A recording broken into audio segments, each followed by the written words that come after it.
J'ai jeté ma télévision quand j'avais 20 ans. Je l'ai déposée dans ma rue.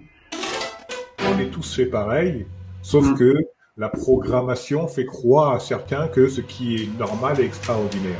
Moi, je me suis formé sur des molécules cancéreuses avec simplement des cordes, cordes vibrantes de guitare, de voir les effets sur les cellules cancéreuses qui explosaient en fait, littéralement, par des effets de résonance. Et par la voix, il faut savoir qu'on est tous armés en fait de cordes vocales, simplement chanter nous-mêmes, et on peut se guérir de beaucoup de choses rien que par le chant et par l'expression de nos propres notes en fait. C'est un peu comme si on émettait nos propres médicaments. Moi, j'ai vécu des choses même en tant que musicien qui étaient absolument fabuleuses, où on a l'impression de se dédoubler en fait. On a l'impression d'avoir plusieurs personnes à l'intérieur de soi. Un qui va gérer la mémoire, l'autre qui va gérer le rythme, l'autre qui va gérer le chant, l'autre qui va gérer Tu es en train de nous parler de la multidimensionnalité en fait.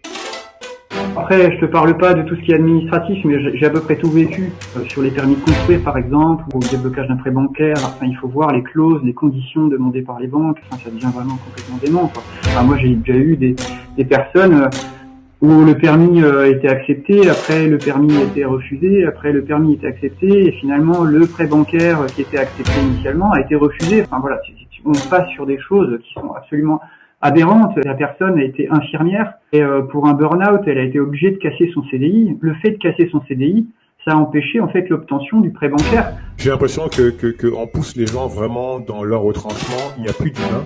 Je dis, il fallait qu'on passe par là. Tu ne peux changer que quand tu es confronté au pire.